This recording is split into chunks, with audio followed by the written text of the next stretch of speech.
contexte écologique mondial actuel, l'importance de la chaux s'est accrue de manière significative. Celle-ci est en effet utilisée dans la purification des émissions polluantes des industries. À l'heure où la crise frappe, il semble nécessaire à l'Ouest de demander aux ingénieurs de Louvain-la-Neuve de trouver un moyen d'optimiser leur four à chaux. Et c'est avec plaisir que nous avons relevé ce défi.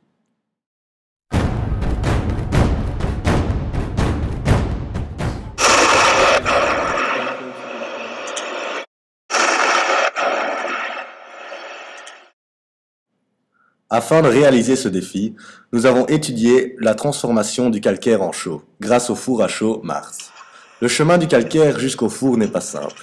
Le calcaire se trouvant dans le sol doit être extrait de celui-ci, suivant la configuration géologique de la roche.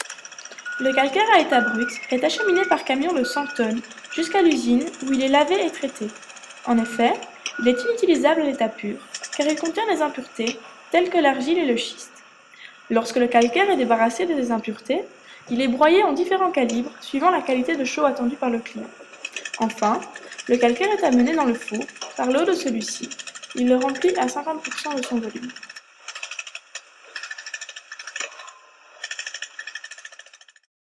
Le four Mars est composé de deux sous-fours reliés entre eux par une jonction permettant de faire passer les produits des différentes réactions d'un four à l'autre. Et comment produit-on de la chaux au moyen de ces fours? Analyse. Le calcite est introduit par l'eau des fours.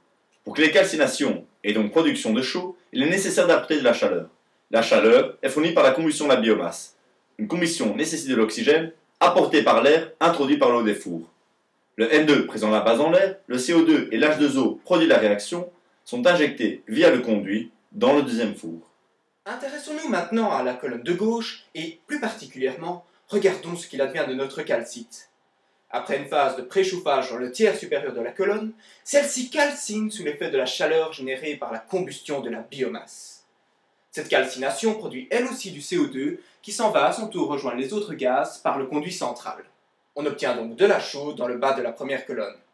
Mais, petit problème, la température de cette chaux est beaucoup trop élevée pour pouvoir être traitée directement. La solution, elle est toute simple. On injecte de l'air de refroidissement via le bas de la colonne, permettant ainsi à la chaux de refroidir progressivement. Cet air de refroidissement rejoint à son tour les autres gaz, toujours via le conduit central, et l'on obtient donc de la chaux à température tout à fait acceptable dans le bas de la colonne. Voici un graphe qui résume la situation pour la colonne des gaz chauds. En abscisse, nous avons les débits molaires des gaz, et en ordonnée, la hauteur dans le four.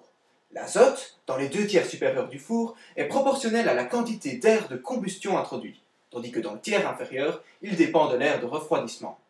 Il en va d'ailleurs de même avec l'oxygène. Néanmoins, on remarque une diminution de cet O2 dans le tiers central du four, à mesure qu'il est utilisé par la combustion. Cette combustion produit également du H2O qui croît avant d'être injecté dans la colonne des gaz froids. Pour le CO2, c'est à nouveau la même histoire, si ce n'est que ce dernier croît davantage suite à la réaction de calcination de la chaux. Parlons maintenant du second four, le four de préchauffage.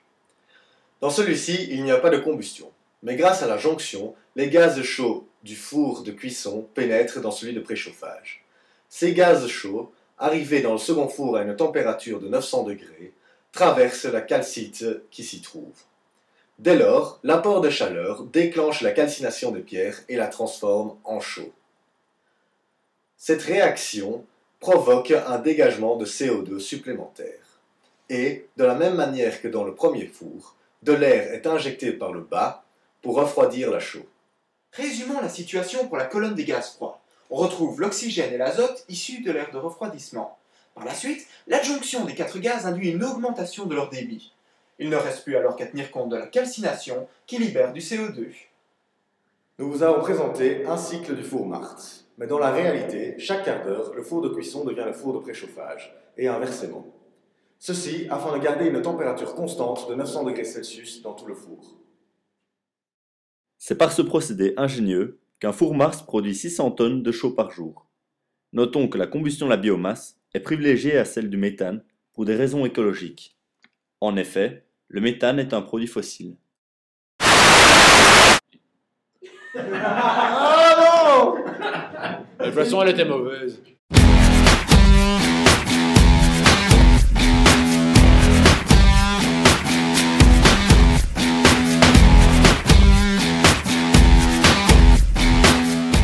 Merci pour votre attention.